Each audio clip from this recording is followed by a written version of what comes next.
Okay, well, welcome back to this episode of Jedi Survivor. We're in the Boiling Bluff.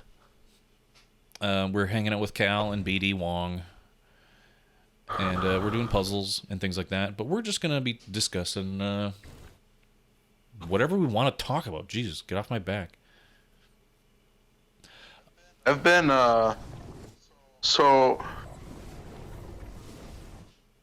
I I got a subscription to Marvel Unlimited, the fucking Marvel Comics reader. Oh, so it's like the phone app kind of thing. Yeah. Yep. Okay. Exclusively so I could read the Dark Horse Star Wars shit that I haven't read in a long time. Oh, interesting. Um, Yeah. you've read it though, back in the day, or like you're just revisiting it? Yeah. Okay.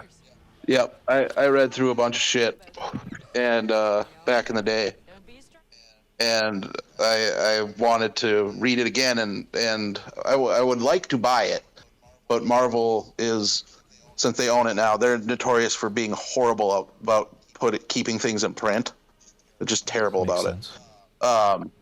So like Star Wars like collections, they're out for like a minute and then gone, and then they're like $70. So it's like Jeez. cool. So which ones are you revisiting now? Like, I started the 1998, 99 Star Wars series. It starts like right before Episode 1. At least the first two story arcs are focused on my boy Ki-Adi-Mundi. And first one deals with him. It's before he is a member of the council, and he is like stationed on his home planet, okay. which I think we've talked about before. His race, it's like one in every 20 kids is a male. Yeah, you're So right. he's allowed to They're have. on eBay for Yeah. $60, and Yeah, it's that a other Ki-Adi-Mundi one. Quinlan. Yeah.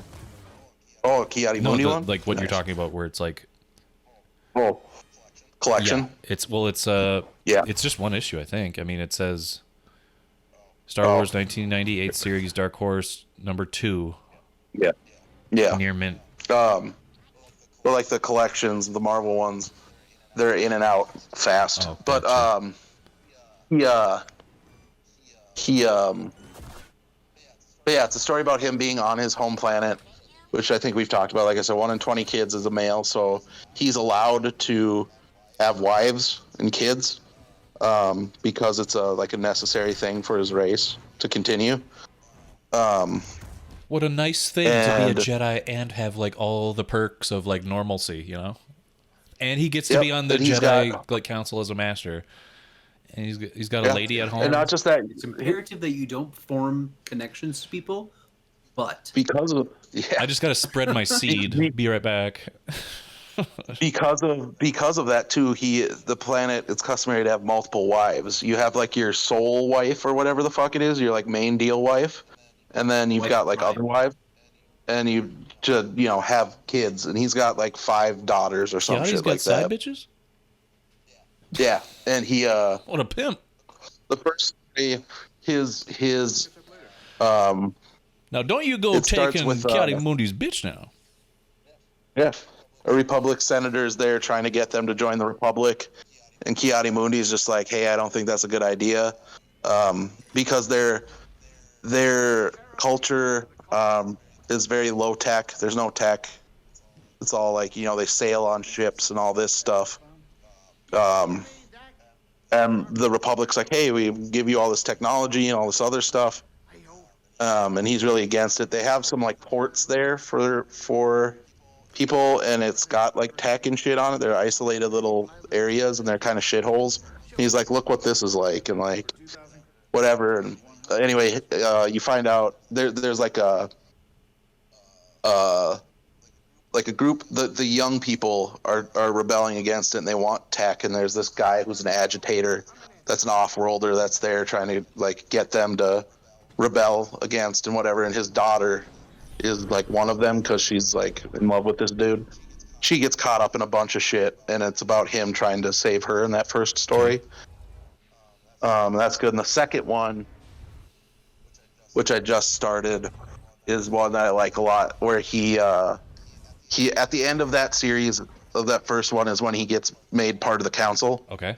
The second one it's after episode 1, and on Tatooine, people are getting attacked by this mob of Tusken Raiders, and killed and shit. And you discover this is the one where you meet Sharad Het, the old Jedi that thought dead, but he left and joined like the Tuskens. And so he's like Tusken Raider. He's got his lightsaber and shit. And we'll meet then his son Asharad Het. Becomes a character that continues on through when that series, Star Wars series, becomes Star Wars Republic. And then he eventually, in the far future, becomes the Sith Lord Darth Krayt in Star Wars Legacy. Awesome. I've heard of Krayt. Yeah. And I think Legacy takes place like 100 years after Jedi or some shit like that. Okay. And the main character is Cade Skywalker, who's like a descendant of Luke's. And Darth Krayt is the head of the Sith, and it's a new organization called the One Sith, where he's the head of the Sith, and he's got the right hand of the Sith, the left hand, the left whatever. There's multiple Sith. It's pretty cool. But I'm in that story arc of it right now. Yeah, it was great. It was great. I love it. And then that, like I said, once episode 2 happens, then the series changes from just being called Star Wars to being called Star Wars Republic. And that's when my boy Quinlan Voss pimps in the scene. So, and he's in quite a few arcs of that. So I've been enjoying that quite a bit. It's made me happy. It's cool that they at least put those on that app.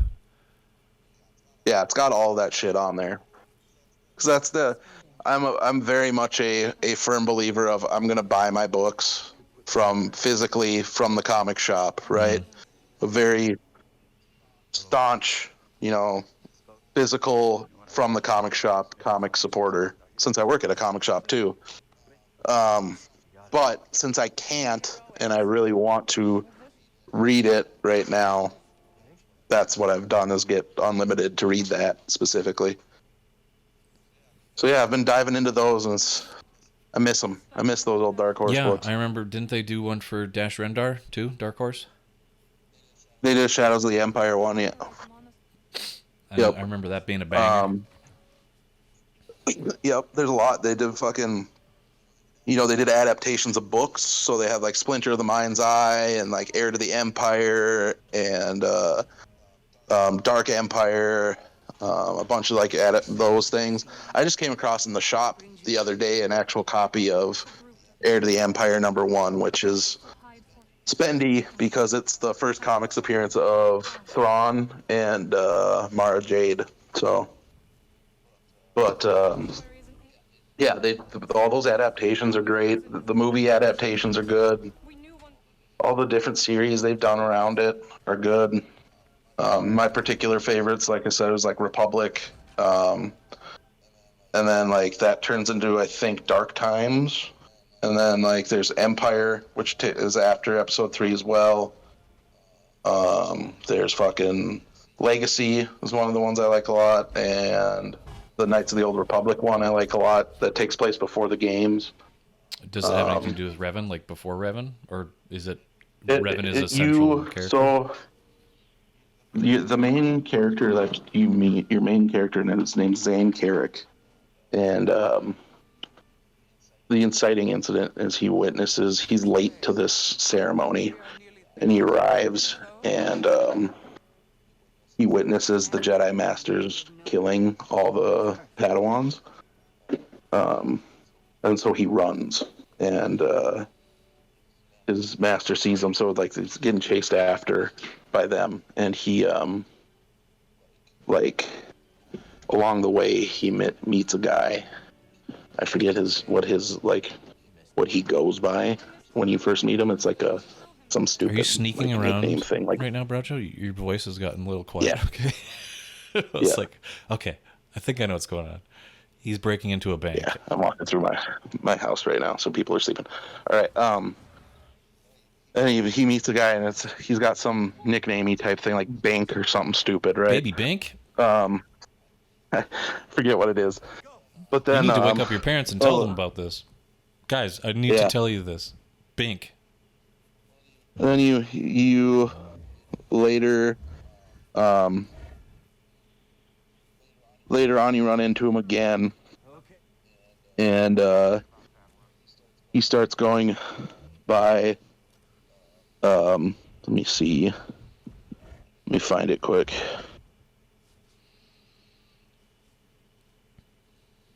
He this is this dude. It's a relatively normal looking dude. This, And you find out his real name is Alec. like Alec Guinness. Squint. That was his nickname. Yes. His nickname was Squint. That's what you meet him as, Squint. Hey, Chiefy. You find out I his can't name's really Alex. see you. I don't have the black eyes like a doll's eyes anymore. I've been looking at the sun too long, Chiefy. Got eyes like doll's eyes. You're gonna have to come close. Do you? I can't see. Yeah. You're too far away, Chiefy. And then, like, later you meet him again, and he's taking on the name Malik. Oh, yep. Malik is from the game. And, yep. Yep. Terrence. And you find out he's following a dude called the Revan Kist. And, Kiss you. yeah. And, Sweet rhythm. I'll give you a little kiss. and so it's like an origin story of sorts at that point for Malik and Revan. You see when he's talking about Revan, he talks about, and you see via flashback, the battle on Mandalore or whatever, and him finding a mask of a slain Mandalorian woman or whatever, and picking it up and putting it on, and so it's like, and then later you meet him again as Darth Malik, if I remember correctly. But yeah, it's so you get some of that stuff that you'll eventually get in the games. But yeah, it's a really good book. I think it's like 50 issues long. Or it's 50 or 75, I don't remember. There's a second like shorter series. That one's really good too. You know how we like to talk about the side of Star Wars that nobody really gets to see a lot of, but it's like definitely alluded to everywhere, like all the different biomes and the creatures and like all these cool things that like there's no like David Attenborough, life on this planet kind of thing. Is there something like that exists already in comic form, where it's just like, hey, here? Well, other than like I don't know. the cross sections for like the DK books, where it shows like, hey, here's Right. the Millennium Falcon dissected, and here's the ATST dissected. But is there like I don't know off the top of my Is there head. like That's something I'd have to look a into book more. that has like every single animal and monster and whatever? Like, here's a Wampa, here's a crate dragon, Right. here's other creatures, those Right. bugs, or a sarlacc. Here's a sarlacc. Here's those moon crater worms that the Falcon landed inside. And Right. Hey guys, hey, what's up? What? I'm kind of having an Star Wars existential crisis at the moment. Okay, Yeah. discuss. Well, you would probably it would probably be safe to say that, to summarize, Palpatine's main goal was to learn how to live forever, right? Yeah. Have power. Have supreme power forever. Unlimited power. He Sure. wanted unlimited power. I think he said that at one Yep. point. Well, I mean, like, he gives the whole speech about his master and Darth Plagueis, and like, Oh yeah, that. Yep. he was looking for a way to extend life, and then whatever his meddling was with midichlorians to Anakin, and I don't know, maybe I feel like My opinion has always been that his end goal, big picture, was to somehow try to live forever. Yeah. You know? Oh yeah. Same here. And it's fun to speculate and theorize how Okay. he goes about that. So the problem I'm having at the moment is that already exists.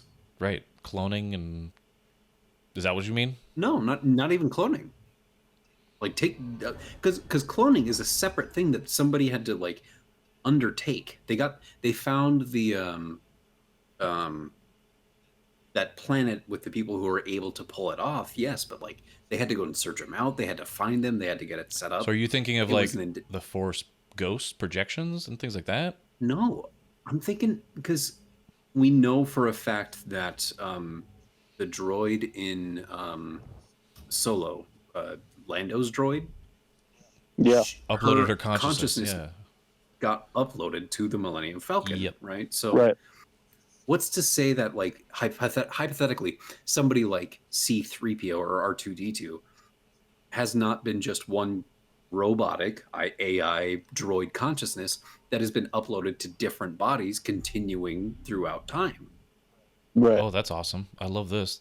There's nothing to say that that couldn't happen, right? Because if we know that a Sure. droid can be put into a ship, there's nothing to say that a droid couldn't be put into another droid. Well, that's kind of where I'm coming from with my like the idea that Darth Vader is more machine than man, right? He's the components that keep him alive are all machine. The mechanisms inside his body, his joints, everything are machine. His brain is still active, controlling those things, so he has a attunement with the Force. But yes, essentially, they have the power and technology to upload consciousnesses to machines and have machines make sure that they survive. That kind of seems like it would be a thing that would be explored. Is like, hey, can the Emperor? He's like, hey, can I like upload my consciousness to an AI or to a droid or something, like reformat myself? Are you aware? And we've talked about this before. There can be thousands of me. Exactly. Sean brought up the fact, and Eric, you might know of that story of the IG that uploads his consciousness. Like IG-88 uploads his consciousness to the Death Star and starts fucking with the Empire or Emperor specifically. I don't know all the specifics behind that story, but I don't know if it's a short story or if it's like a full like book thing, but it's an interesting concept where it's like IG-88 is like dismantled, but then they use the IG brain and upload that to the AI that's inside of the Death Star, and then it starts like wreaking havoc upon the space station. And it does just random stuff to just, make working there difficult, I guess.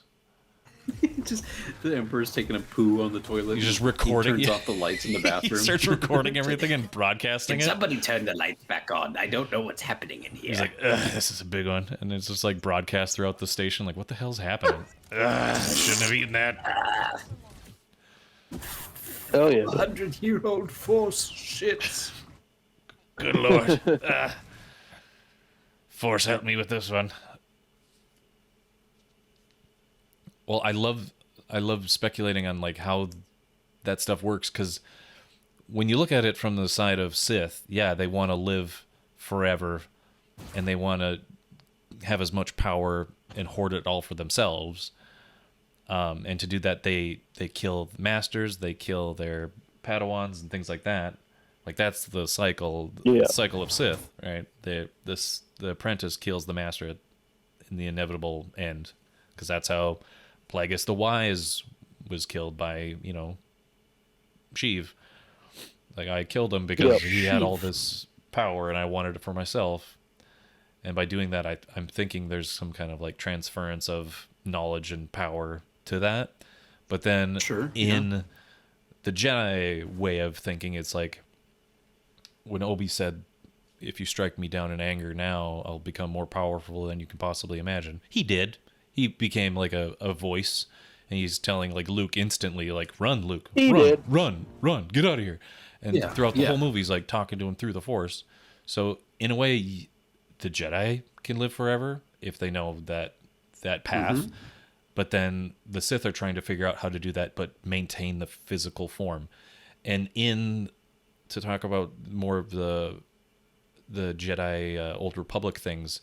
In Old Republic 2, the Sith Lords, Darth Sion was like a super old Sith, and he was kept alive through just the sheer will of the dark side of the Force. Like, he was like all decrepit. He looked like a corpse. He just was decaying and shit like that. So it's the physical form that is like they want to last.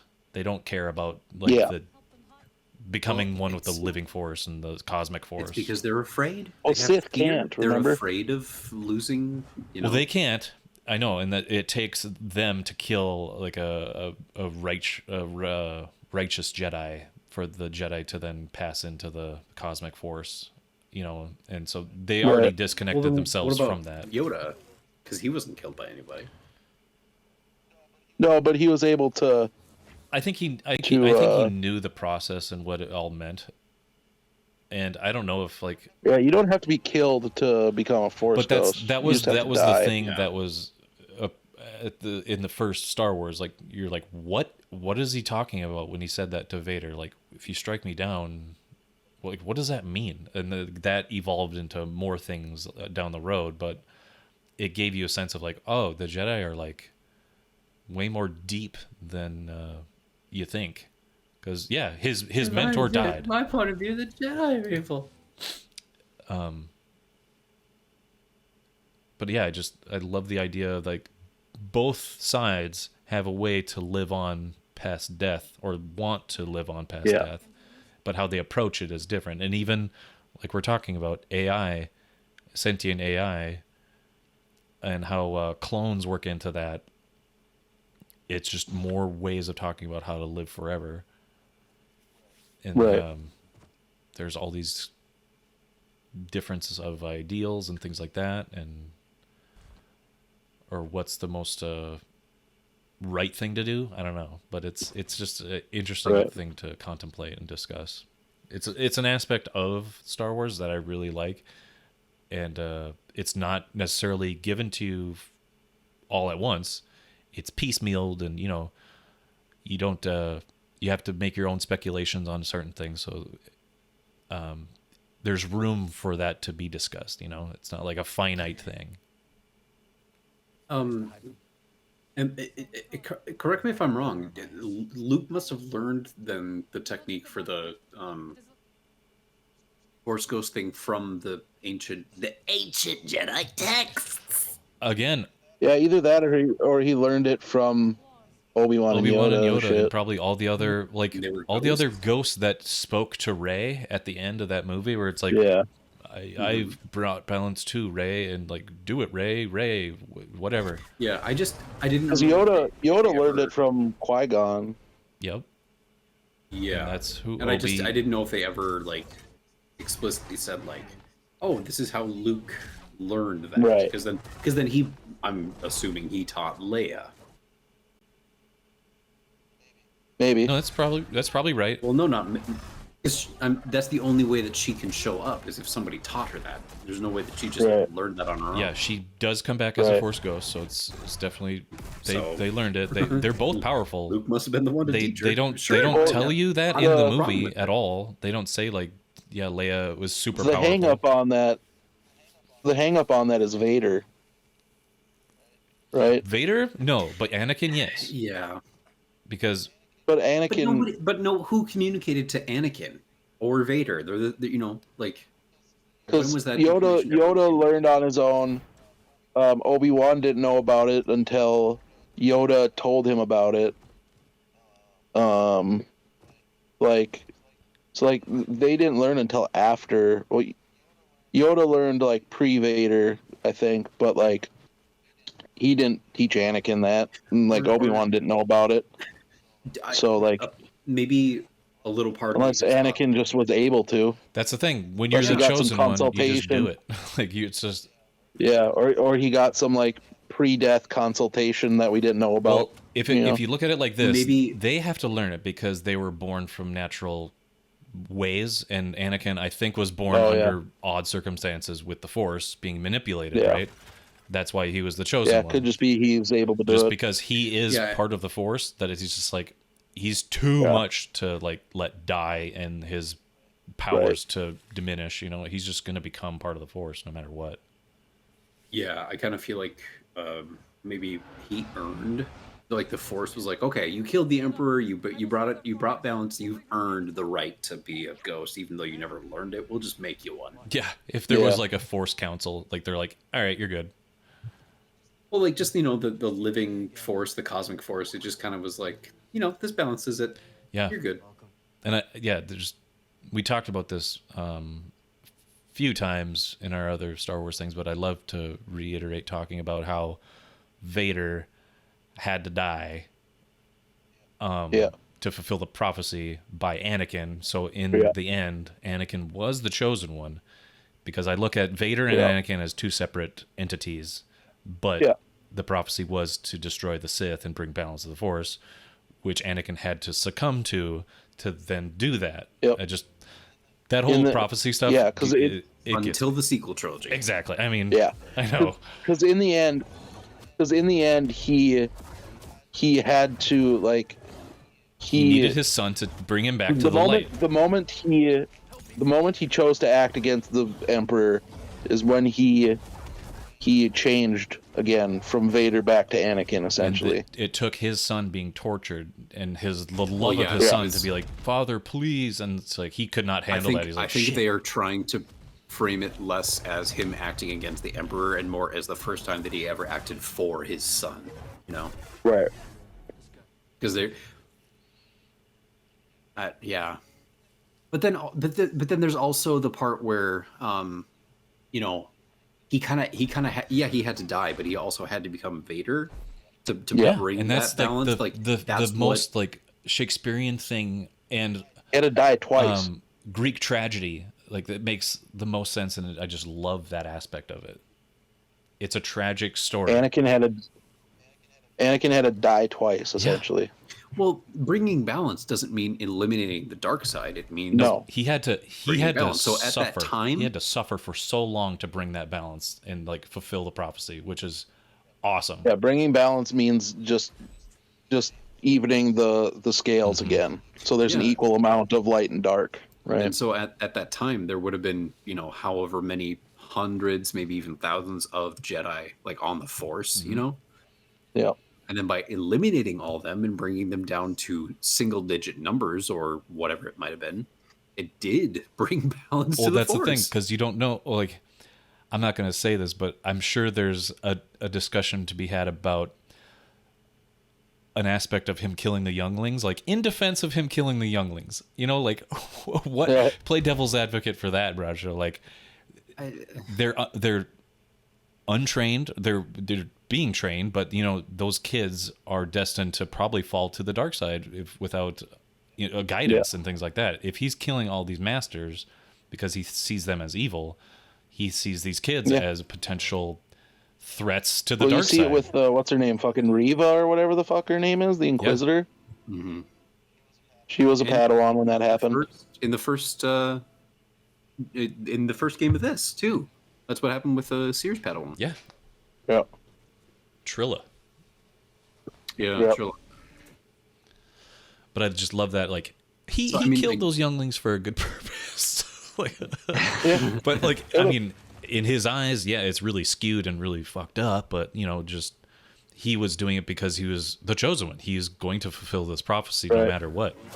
And in the end... Yeah, who knows? Maybe with each time Anakin, quote-unquote, died, he brought balance to the Force. You know what I mean? Like, him killing and helping to do what he did with Palpatine might have quote unquote balanced the Force out because it got rid of an exceeding amount of light side users. Yep. It's helping bring balance. And increased some dark side users because that's where they got their Inquisitors and shit. Well, here's where this all comes together though, Bradshaw, because but then it becomes too much and there's very few actual like light side practitioners left. Well, that's the thing. After all this, so then Luke comes around and he's like, "Oh shit, the dark side's too powerful." And then when he dies again, he balances it out again. Here's where it gets really cool because you can make the argument about the light side users being corrupted still, that it's too good. Like, you're being too good. You're scaling those like Qui-Gon is saying, is like, I don't want to be a master because you guys are already fucked up. You don't know what connection is. Well, and it's also numbers too. There were so many Jedi that it's like we're too strong to fail. There's too many of us to fail. well, that's the thing. They were too clouded their blinded by it. judgment. I'm on the side of, yes, Vader and Anakin both needed to kill the light side users because they were so ingrained in their old philosophies and things like that. And by the end, who was the last Jedi by the end of Return of the Jedi? It was just Leia and Luke, essentially just Luke, really, but Leia had like the powers still. But he was more on the aspect of the gray side, so that was the true balance. Like bringing balance to the Force. Maybe that's what bringing balance to the Force is. Him is the mastering of the Force by his son. Yeah, and being a middle ground person, right? Yeah, like breaking it down like numbers wise, you start the prequels with like one Sith, that's Sheev. Well, we can say two, even with Darth, with Maul. Maul. He's a Darth, so he counts. And let's just say 1,000 Jedi, right? Yeah. That's 2 versus 1,000. Yeah. By the end of the prequels, we bring that down to 2 Sith and Obi-Wan and Yoda. So 2 Sith, 2 Jedi. Oh, there's more than that. I know, but like, when we're talking about just like movies and like what they're just the movies in the most base form, I'm trying to. And so then by the end of the original trilogy, like you said, Tyler, we end with, both are in single digits, and then we get Luke, who takes out the Emperor gets taken out by Vader. Vader gets redeemed by Luke, and then Luke is a gray Jedi, and everything that comes after that, theoretically, is teachings of both sides of like, hey, you can have attachments, but be careful that it doesn't lead you to hurting people. And he is the balance. He brought Luke, like that was fulfilling the prophecy, bringing Luke into being. I think we cracked it. Full journey is Anakin's journey influencing Luke's journey to bring balance to the Force. Without Anakin there and Vader there, Luke's journey doesn't have the same path, so it doesn't happen. And so Qui-Gon's whole theory of like being a gray and walking the gray line was definitely what Luke did, and what better signifying that than Luke having a green saber like Qui-Gon, Mm-hmm. And he left his training with Yoda early and never went back and finished it. Like he chose attachments. He chose attachments over learning the skills of like the Jedi that was instilled by Yoda way back in the day. He had his rage moment with his dad, which he did not succumb to fully, but he started to go down that path. And I even accept a little bit of the whole like sequel trilogy with him and Ben, him pulling down the thing on him. Like, if they're trying to sell that as him succumbing to the dark side in that moment or something, or a darker path, that's fine. That's totally fine. Like people slip, people make mistakes. Yep. But it's and then you have him in Mando preaching he's being kind of hypocritical in Mando, and I guess it's also a precursor to what happens with Luke, but him doing the like, you have to forsake attachments, like making the same mistakes the Jedi did with Grogu. Sticking too hard to the old ways and he just repeating what his masters kind of said and not like thinking for himself. Yeah, that's maybe where they're faltering a little bit, but like, I mean, it's sticking true to Luke as established. I mean, we're kind of... I can still see that Luke in Mando going on to being different than the sequel Luke, where he's like, I was kind of like adhering to it in the beginning, but I've learned to loosen it because that just does not work for anybody. Like, he probably did make a mistake and had somebody maybe fall farther than they should or do something that was out of line, but then, like, his ways. Yeah. No, I'm totally down with that. That kind of happens in the books, though. Like, he's got people that kind of... He falls in the books. Yeah, he himself falls, and then his students succumb, and he's got to grapple with being the master of that and stuff. It's fucking Jason, right? Jason Solo. I think there's somebody else who's not related to anybody who like also falls. Who is the person who pilots the Sun Crusher? I think it's called. Oh. Yeah. It's a whole thing. I posted some images to reference what I was talking about in the Dark Horse Oh, comic sure. stuff with Malik, and then his changing as you see him, and then fucking Asherad Het, where you see him fucking when you discover him as a Jedi boy as a fucking Tusken, and then up through when he fucking is Darth Krayt. He's got his sweet like Yuzan Vong armor or whatever the fuck it is. Yeah, that's really cool.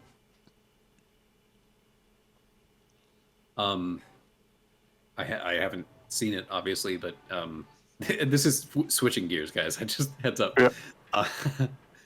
The For it. That's what we do. the new Transformers movie looks Um, kind of cool. Like the Oh, dude, I'm looking very forward to much it. Bro. looking and all forward to this shit. All the small snippets of action stuff that I've seen. It's not like cutting and cutting and cutting. It's not shaky cam. It's like, you remember in Bumblebee, Yeah. the beginning on Cybertron? Cybertron, yeah. Yeah, it reminds me of that. It looks cool. Yeah, because this is technically like a sequel to Bumblebee, so that's why a lot of them still carry that kind of Gen 1 look to them still too, and like yeah, it's it's disconnected at this point from the base stuff, even though they kind of keep like making you think maybe it's still part of it, but Yeah, like whatever. Unicron's like the main big threat in this, Yep. I And, heard that in like- the trailer. Frank Welker? and and in the babies discover that Earth is Unicron, right? Yeah. So like they're different, and it's got my boys in it, the Beast Wars boys. That's why I really want to see it. Yeah. My boy Optimus Primal, as voiced by fucking Ron Perlman, which is perfect. Because if you're gonna get someone to voice a gorilla, it's a guy that looks like a fucking gorilla. Yeah. Okay. He's also voiced them in some other shit too. But Oh, really? That's Oh, it's a yeah. great voice. He's Yeah. a great voice. but that makes me So I think more one of confident those, in his, I think he was in like sorry. No, we both kind of started talking over each other. I think he was in some like digital series, like online series, and then he also as Optimus Primal, and then he also voiced him in one of those Netflix movies that came out. That trilogy of Netflix Transformers movies. yeah, I remember watching like the first hour maybe of the first movie, and I was Yeah. so bored. I was like, nothing is happening. I don't care. Yeah, it looked cool, but yeah, I was the Yeah. same way. But yeah. That's good though. Like I didn't know that he'd ever voiced him before. That gives me more confidence for his performance in the movie. Yeah. Yeah, my boy fucking. Yeah, because Beast Wars was like my Transformer series. Because like before that, it was the Gen 1 shit, which was in the 80s, which was my brother's stuff. And I didn't have one until fucking Beast Wars. So that was all fucking Optimus Primal, my boy Cheetor, The fucking, Rhino. who was like the Bumblebee role, fucking Rat Trap, Rhinox, fucking Black Arachnia, fucking Dinobot, who was like the Starscream, fucking all sorts of good shit. What I heard is that the So the that- soundtrack's pretty Last banger. year, I think, The soundtrack is pretty banger. It's like old '90s hip hop. was it?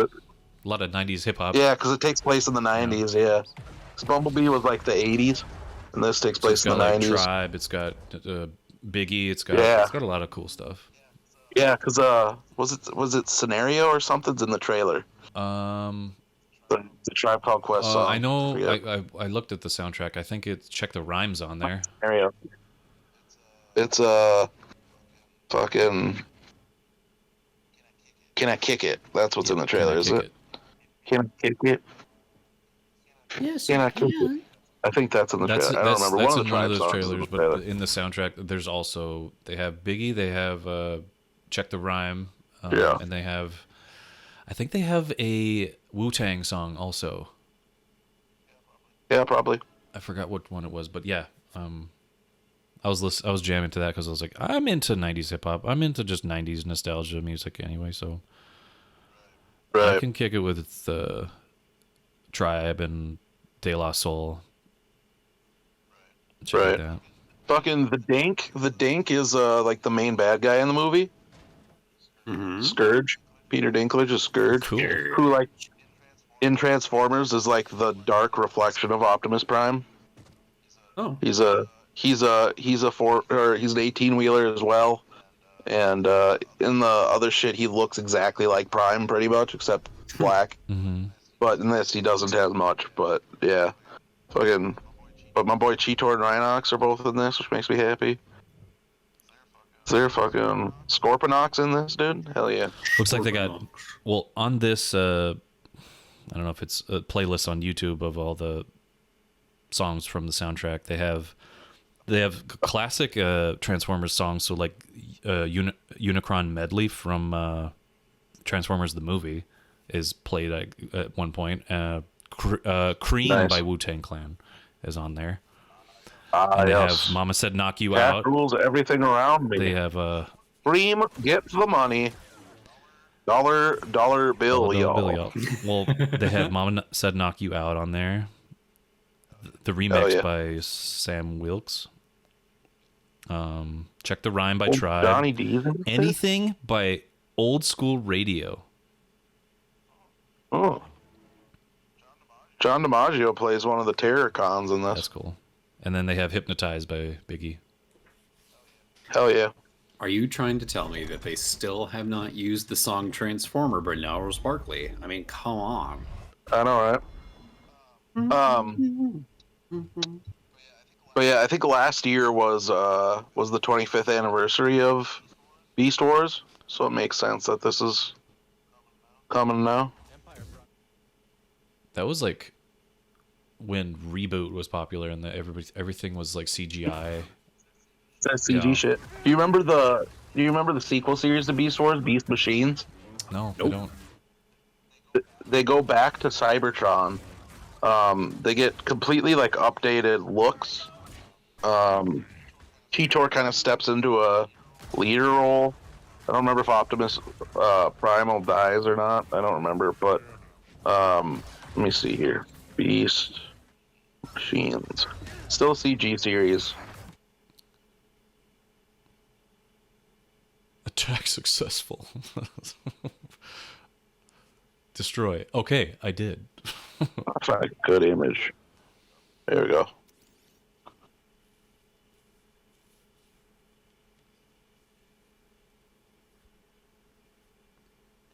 Here's what the redone looks for him. Primal, Cheetor, Black Arachnia, and Rat Trap.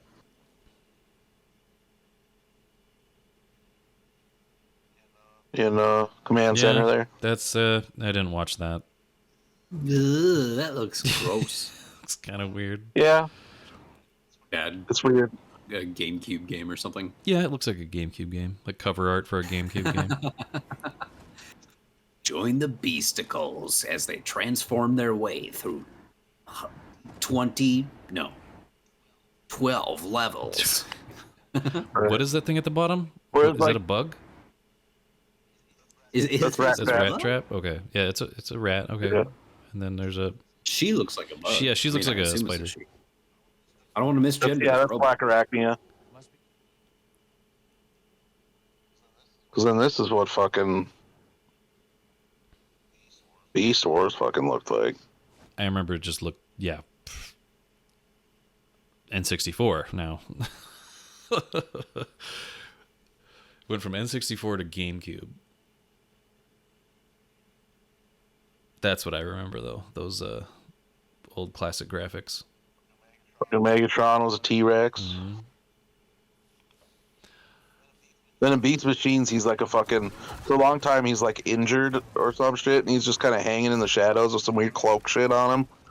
But then once he gets like back to health or some shit, he's like a dragon. Pretty tight.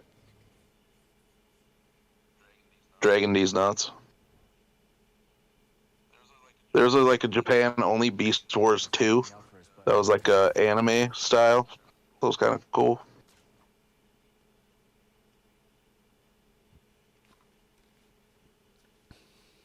When does that movie come out, by the way? Because Spider-Verse came out, right? Soon. Yep, that was this last weekend. And Uh, then we have It comes out May 27th. And then when is the Flash? Or no, June 9th. When is the June Flash? 9th. When is Sorry. the Flash? June 16th. Okay. Day before my birthday. Gotcha. Should we go? The What? Flash. Yeah. Of course. Well, like together. Should we go? Yeah, of course. Okay. Hey, guess what? What? I'm just gonna say, if you guys can make it down this way for that time, I would be happy to buy us all birthday movie tickets for Eric's birthday and have a grand old time, all of us seeing The Flash together. Oh my gosh. Well, okay. Ooh. I'm gonna look at my calendar right now. I have to look at my calendar for this. It's just an idea. I'm glad you brought it up because I do want to have all the boys be boys. All the boys Together. be boys, yeah. All those guys boys, being I get dudes. Eric. I mean, we'd have to make a day of it, though. We'd have to Yeah. scramble at the Like- Mall of America and shriek at the top So, of our lungs like Gollum. The 19th, you said? When is it coming out, Flash? 16th. Oh, perfect. Okay, so we could do that weekend, and then it's like Father's Day on the 18th. Yeah, so the issue with that is that's like a week and a half away. I work Saturdays, so Hey, Friday, Saturdays. you don't So, have to figure everything out right now. yeah. I'm off Sundays, Mondays. Well, that's but Father's Day yeah. is Sunday, the 18th.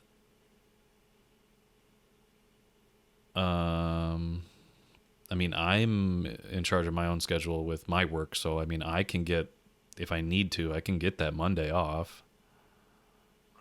Right. If you don't work Mondays, Bradshaw, you said? No. Okay. I mean, I can make that work. We'll see. We'll talk about it when we're not recording. But it's something that's like we should be doing. Like we should set something up at least Yeah. sometime this summer to get together. We can check it out. It doesn't. We Have to should. Be Flash. It doesn't have to be. We can. Boys definitely have to be boys. Boys do need to Sometime be this boys. summer, the summertime boys have to get together. You know. Summertime.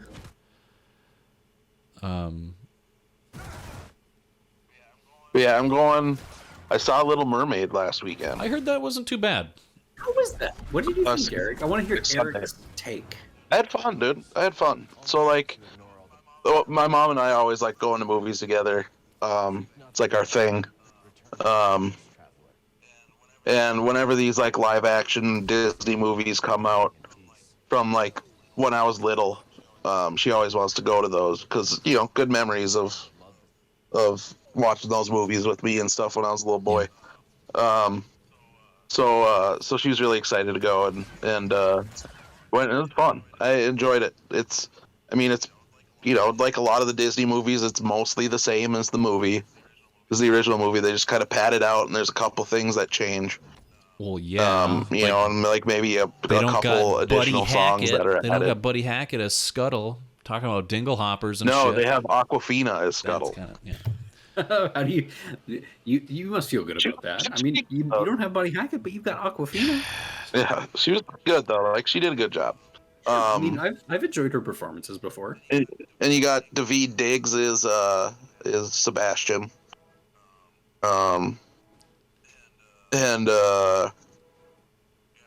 Javier Bardem is fucking King Triton. That is That's a that's good inspired. I casting. love that. That choice is great. Great, yeah, he's great. He's got just a Melissa McCarthy is her. he's got a multicultural like daughters. This is like I got Which makes everybody. sense because it kind of reflects because they're the seven C's, Yeah. right? So it reflects the areas that No, they're that- from, right? I love that. But they're all like Um, A names, right? Like Adrena, Alina. No, they changed changed that. Okay. The names are different. Yeah. Check this dude out. Billy. Wait, is Oh hell yeah, dude! I want to be best looks like friends a with him. potato. Let me see. Her sisters. It looks like a big Mighty There's- Beans. You remember Mighty Beans? There's Gil. There's Finn. There's Cloaca. Ew. Cloacus, dude. No, what's the Oh man, speculum. There's like a part on a male shark that has a super fun Jism? name. I'm gonna look it up. So yeah, it's Perla, Indira, Mala, Tamika, Karina, and Caspia. Those are the names of her sisters in this. I like how they made it make sense with the seven seas, but then it's just Ariel. Yeah. Right. Gotcha. Ariel. Is it still called They Atlantica? do like a cool. They do. I don't know if they ever call it anything in this, but and they make it look more like underwater looking, like more kind of corally and shit, instead of just like bright shiny fucking palace in the middle of the ocean. Did you say you know? phallus? Like I thought you said, because it makes Yeah. sense because from the Sure, original phallus. cover art, they cover. have. Yeah. Did they throw a reference to that? Straight up penis. It's a penis. Straight up penis. Just penis towers everywhere. One of the things they do to kind of is kind of in the story is to have Ariel and Prince Eric kind of reflect themselves, where like Ariel's mom is killed by humans, Oh. and Eric's family is killed by the sea. Just You know, so they're Yeah. like, But that's not the same. no, they're His family should be killed by mermaids. or Eye for an bizarros eye, or I whatever. say. Yeah, I know.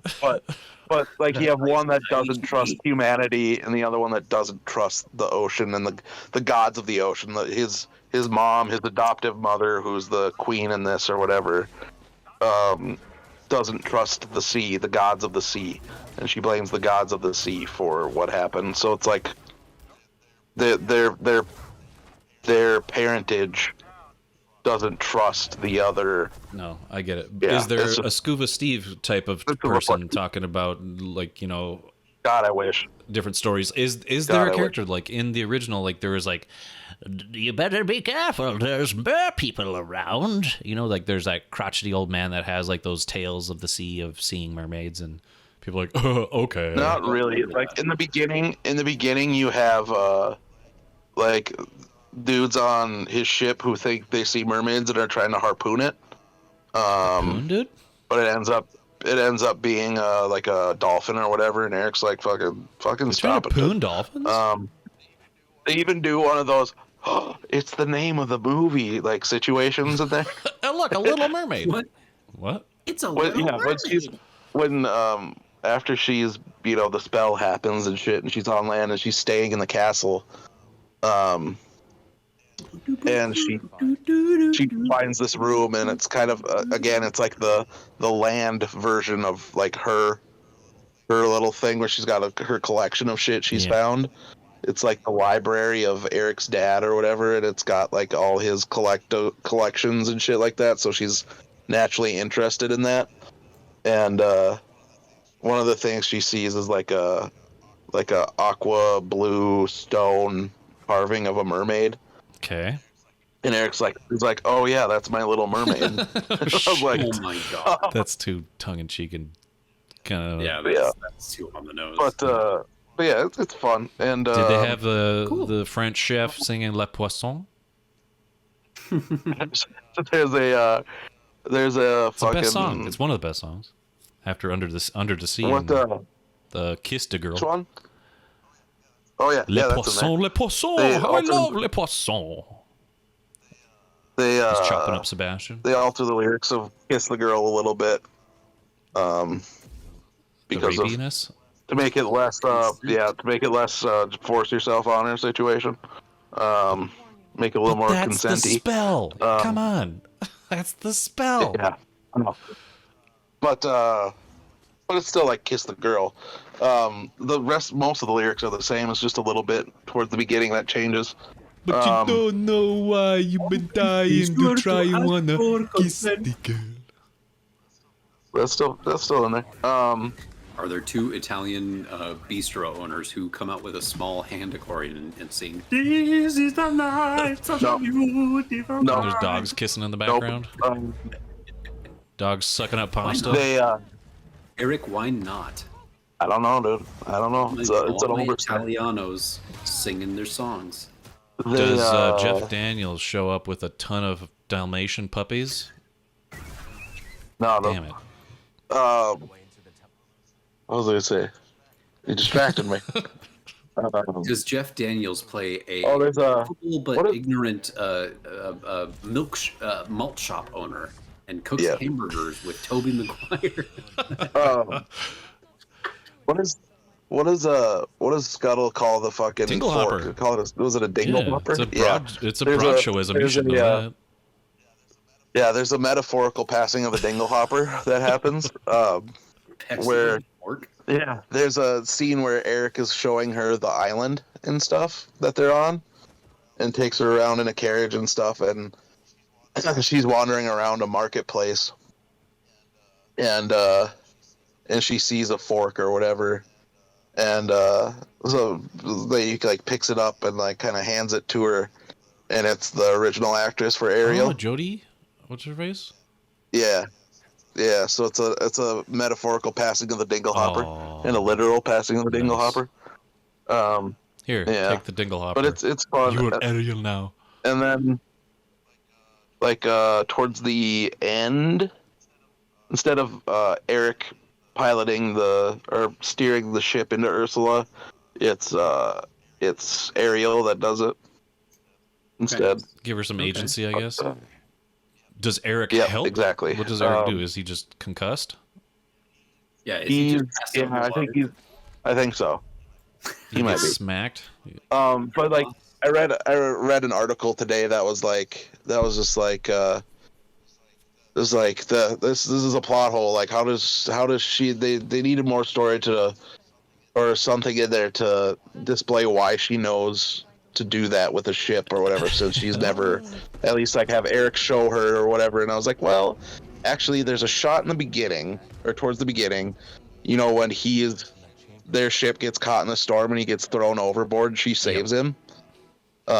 There's a shot in that where she sees when he's trying to avoid something or whatever, he runs up to the captain's wheel and does a big spin on it and to try and get it to move and avoid and turn, and that's kind of, you see her looking up at the captain's wheel of the ship she gets on to do it in a similar angle as she looks at him in the beginning, so it is a reference to that.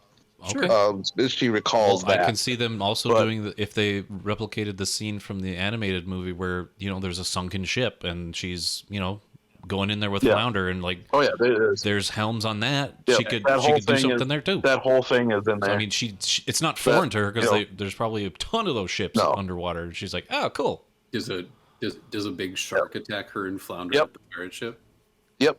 Nice. Yep. That whole thing plays out exactly the same. The one thing that's just a general movie making gripe that I always have with everything is the cloaking stuff in darkness. Like some of the underwater stuff, like the shark thing, like where the sunken ships are is a dark spot in the ocean, and she's in there, and so like that whole chase is kind of dark, right? And then of course, like it's at least the situations kind of make sense for that. Like it's in a dark spot of the ocean floor where all these are at, and then the other one is when Ursula gets big, right? And that fight happens.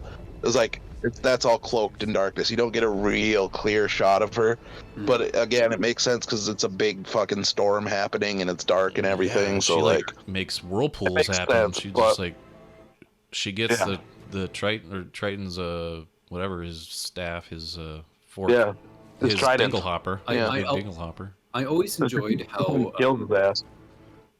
How like bombastic Ursula's songs got in that movie. Does Melissa McCarthy do a good job of singing those songs? She does Poor Unfortunate Souls. Yeah, she does well. She does well. I normally do not like her in anything really, but she does well in that.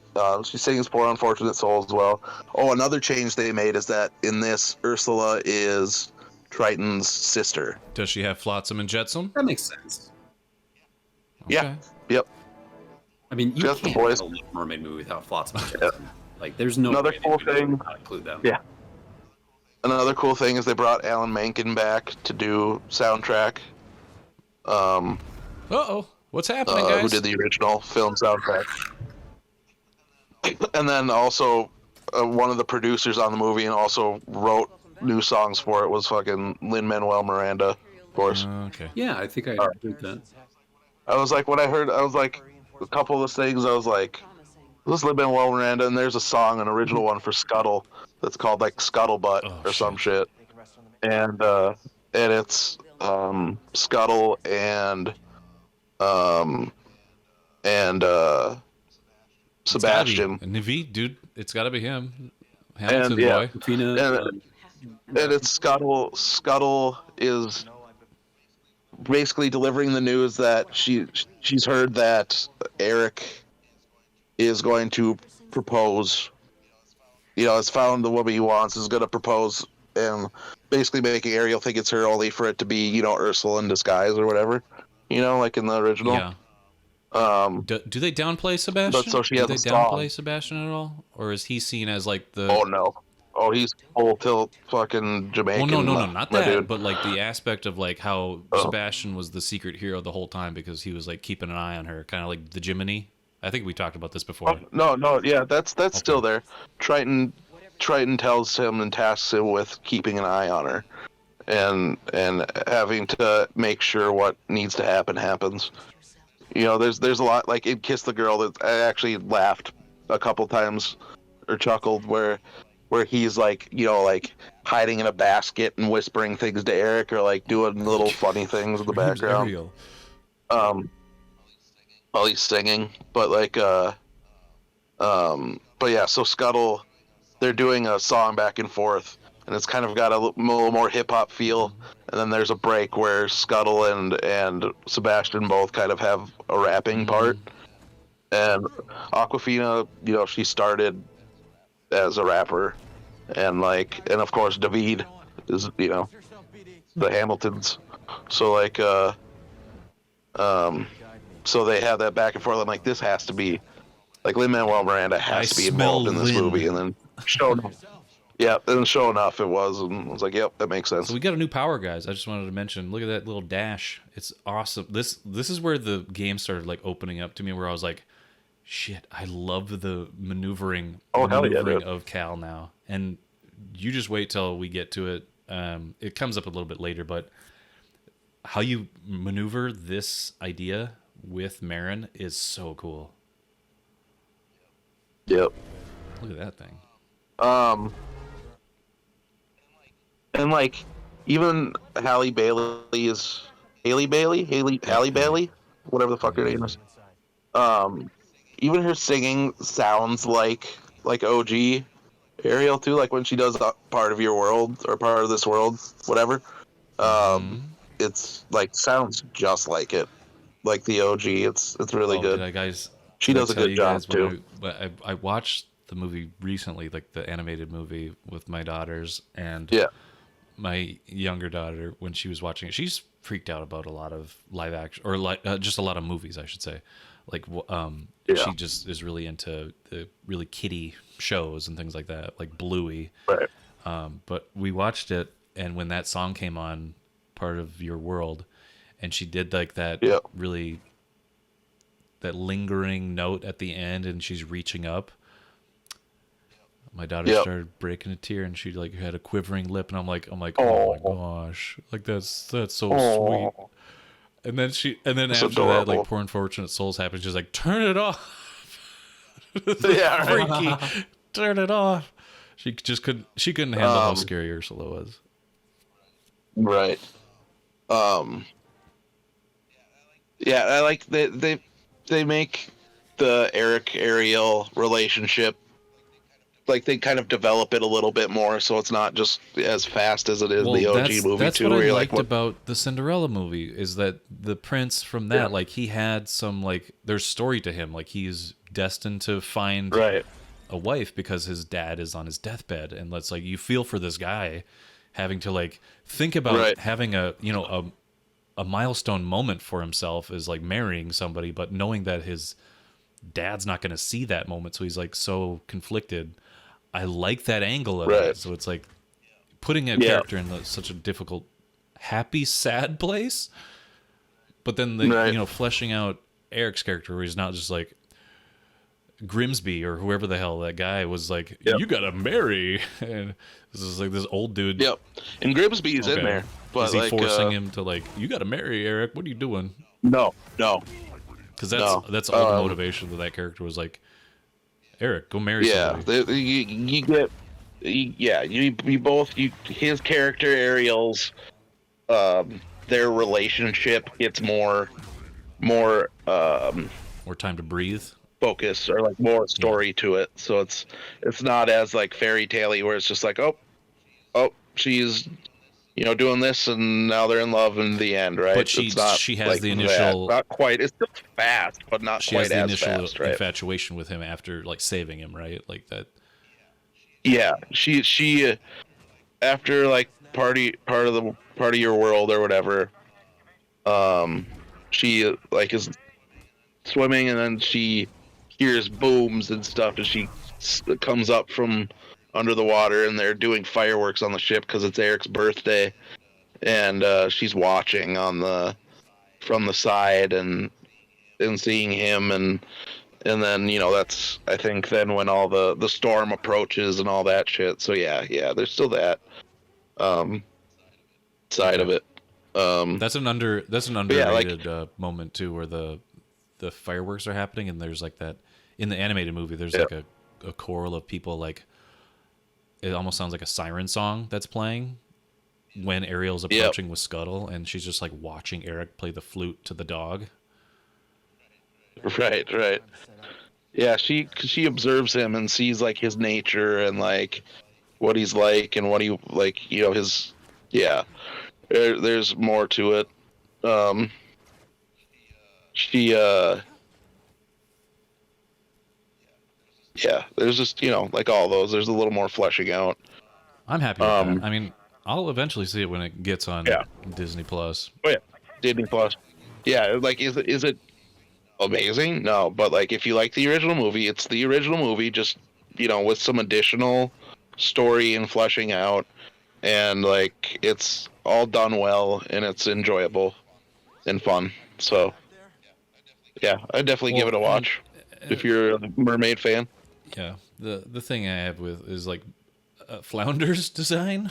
I initially saw that. Yeah, it's a little weird. A little weird, but they had to make him look like a real fish, I guess. But like, it's interesting. I don't know like what they He's base. still our old boy Flounder. I don't know what kind of fish that is in real life. It's Flounder. It's just Flounder. Yeah. There's some humorous bits with the trio of Scuttle and sea bass and fucking Floundy. Some fun bits there. But yeah, so I saw that. I think this coming weekend we'll see Guardians Volume 3 because my mom wants to see that. There's so many movies. See that, and then I think the week after I'm going to do Spider-Verse. And then I got fucking... What else? Well, you got Indy. You got fucking Transformers. I belong in a And museum. Indy, Transformers, and Flash are the other three.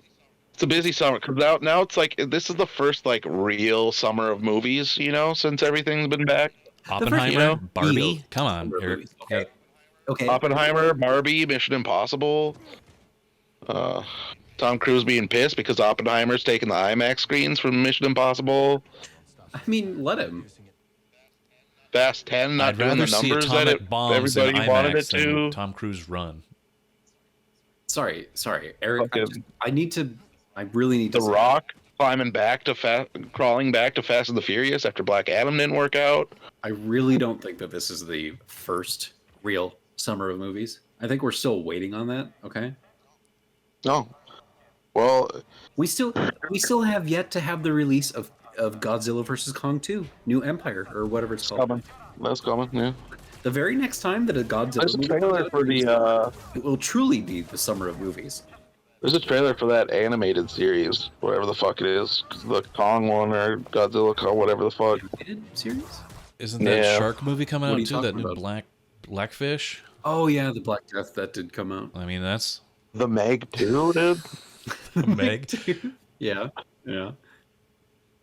Man, I mean, if there was ever a time for us to, make our way through the Finn spin, it would be now. Oh, Finn spin. Skull Island is the name of the animated series on Netflix. It's an anime. It's an It's an anime. anime. It looks like an anime. It was an anime. But I know, like, Kong there's Skull going to be like a Godzilla Kong TV show or some shit on. Yeah, there's like a Apple Plus, I think. Yeah. Godzilla Yeah, show there's a whole that's being dating made. show. Pisses me off. That's the one streaming service where I'm like, yeah, I'm not gonna get that. Is fucking Apple TV Plus. I have So it's like- access to it, and like the very first time I sat down and was like, "All right, I'm gonna watch something," I was like, Watch what do I Severance. watch? Well, There's a couple. Seriously, there's watch a Severance. couple Wilson, cool, you'll love like- it. I'm sure I'll love it. I actually ended up Monster watching the God, why am I blanking on his name? Billy Crudup. What's the Moon Oh, series yeah. that he's in? I forgot. I watched a good amount of that. There's some shows where I'm like very interested or moderately interested in, but there's only a few, and then it's like, oh, what's that on? And they're like Apple TV Plus. I was like, I guess I'm not watching that. How about Paramount Plus? I got that. I do got that. I mean, I have to have Yeah. that. I think That's where I can watch the 2003 fucking Turtles TV show animated series. I think that's what Columbo Like is. that. Columbo's on Peacock. That's what Frasier's going to be on too. Columbo's on Okay. Peacock. I know that for sure. Frasier reboot's going to be on I Paramount know Plus. we're talking about streaming stuff. I recently got that fateful Netflix has changed your login, and I do the password sharing with my family. So Yeah. it's like, oh, that's dropped. Oh, yeah. I don't have Netflix anymore. I'm like, Yep. fuck this. Rip Rip. Netflix. Bye. I don't. What are the how strict are they on the sharing stuff? Because I don't even know what their guidelines. Well, it has are to now. be one Okay, IP address. It can't be I don't like. That's the thing. I don't know what they're all Wait, doing. If I can't get on my phone, the same thing. Like, what does that mean for Yeah. people that want to get One on their IP account address from means- their phone or a tablet from far away if they're on vacation? What the Yeah, I fuck? can't even do it. So I tried to get on my phone because I was like, oh, well, maybe they think I'm, I have to be on their Wi-Fi under their IP address. No, that's just. But isn't your IP address specific to your device? Like you log on to the server that you're accessing the internet through, but then doesn't your device add a specific quotient to that? I think it would go by if I'm using my 5G. Maybe if I switch over to 5G and have bad connection to it, then maybe. What if you're not on Wi-Fi? What the? No, what there the hell? it's a clusterfuck. So I was like, I'm not going to deal with Netflix anymore. Wow. All this bullshit Yeah. is Ew. it's a horrible rigmarole that I'm not going to deal with. Eric, what are your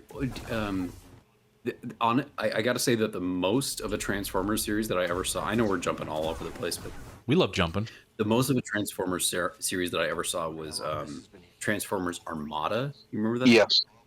I love those shits. Yeah. Did you? That was in did the you early enjoy that? 2000s too. I remember Yeah. the name. It was like Transformers, Armada. It was like a trilogy of series. It was Armada, Energon. it was Energon and Unicron. I don't even know what the third. Were they on one was, Cartoon but, Network? Yeah. I think so. That was in that golden era of the early mid 2000s where they resurrected a bunch of 80s properties with new shows and they were mostly good. Thundercats. And it Thundercats was pretty dope. Transformers, the Thundercats one. There's a That He-Man Thundercats one. was so Was. good. Underrated. Yeah, that was a little later than the others, I'm but still salty that that was got so good. canceled. Fucking toy sales, dude. Fucking bullshit. I gotta, even though that I wasn't the biggest fan of the story that they were trying to tell, overall, Yeah. because they didn't get a chance to finish it, so I can never say. But I wasn't even the hugest fan of it, but the animation and everything about it was so good. I was just like, shit, give me more. Mhm. But yeah, over the span of those few years, you had there was a new He-Man that was pretty good in the Yes, 2000s. I remember that being really There good. was, yep, early 2000s, and then there's the Transformers reboot, and yeah, it was Armada, Energon, and Cybertron. Those three series, those were all tight. Silverhawks. And then there's Silverhawks. and then there was the Then there's the 2003 Turtles Cadillacs show. and dinosaurs. That was Come fucking on. awesome too. Cadillacs and dinosaurs. But like, yeah, there was that. Those were all good. The only ones that lasted very long were Well, yeah, He-Man got canceled because again, toy sales. Fucking Thundercats got canceled because toy Swat sales. But Transformers, that Transformers Unicron trilogy, and fucking that 2003 Turtle series lasted for a while. And then the Turtle series ended with a movie that was called Turtles Forever. That was really fucking cool. That had the 2003 Turtles teaming up with the 80s Turtles. And then like the multiverse or the universes were getting erased, and they all got pushed to the origin point, and it was an animated version of the OG, like black and white Eastman Laird shit. Turtles, and they were like dark as shit. It was That's tight pretty as dope. fuck. That movie was really good. Yeah, that Yeah, movie so was it really switched good. art styles. Well, the turtles from their respective shows still looked like how they looked, but the universe they ended up in was black and white, and the turtles from that universe looked like Okay. that, and they were all like grim and dark and shit. It was That's fucking pretty tight. cool. Well, boys, we discussed a lot tonight. I think it's about time. We covered a lot of It's ground, dude. getting a minute towards midnight, and that's usually our sign-off time. But we did discuss a lot of good stuff. We talked a little Star Wars, a little Disney, little, everything. Little D's Yeah, nuts. we got there. Little nostalgia. You have small nuts, Eric? Little D's. No, dude. Are they more Why not? delicious than regular size Little nuts? D's. My nuts is too big, dude. Wait, so larger nuts. Are larger nuts better than bigger nuts? Like cashews. I'm not a fan of cashews, but they're bigger than most Oh, okay. nuts. Like a good walnut. Are cashews nuts or are they legumes? I don't know. Well, I like pecans and almonds. I'm a peckin' boy. Yeah, Pecans I and like almonds too. Almonds are seeds. almond. Greg almond. Yeah, Almond Brothers. Dude, I love the Almond Brothers, man. Me too, I love dude. the Steve Miller Band. Sure. I love sure. the. Yeah. Well, Me guys, too. we're Guys, just going off on Steely tangents. Steely Dan, dude. Steely Dan, crop crime cops. Generally aggressive. Generally aggressive. Generally aggressive. Yeah, dude. Someday we'll go back like, to it. We will. I know. If I ever saw on TV, like, coming this summer, generally aggressive, I think I would die then and there. I can see the I don't trailer know. for that right now. Where it's just like too. slow panning on people talking in a tent, like hush voices. What are we gonna do about him? I don't know. What do we? Whenever he gets awake, was the, he's always pissed off. What was the Matthew Broderick film? Was that Honor, or what was Glory. it called? Glory. Glory. I imagine it being very much like Glory. I don't know if maybe, but it's all about just Probably. General Lee just being an asshole to everybody. Drunk, pissed off. It's what's happening in the back of Glory. Yeah, Yeah. it's somewhere else. in Glory. Honor, This and is- glory. Yeah. It's technically like a sequel or like soft reboot Yeah. or something. It's got to be included in the Glory Just special franchise on feature, like the Wikipedia. bonus disc, like deleted. The glory expanded universe. The glory It's cinematic just like universe. North and South and like other, like the Patriot. Yeah. The North, it's all serious and fucking. It's got some real commentary about it, and then the fucking South is just fucking General Lee being aggressive and trying not to piss off General Lee. This General Lee from diving into the mud pit and wrestling with this. What's coming Yeah. with me, boys? Come on now. Who's just stopped me out, a general? All right, third time's a charm. I'm ending this video. Hope you guys enjoyed us talking Please. about Star Wars, generally aggressive, everything under the sun, everything under the Death Star, even. But we'll come back and discuss more Cal in the future. Goodbye. Bye, everybody. Go on.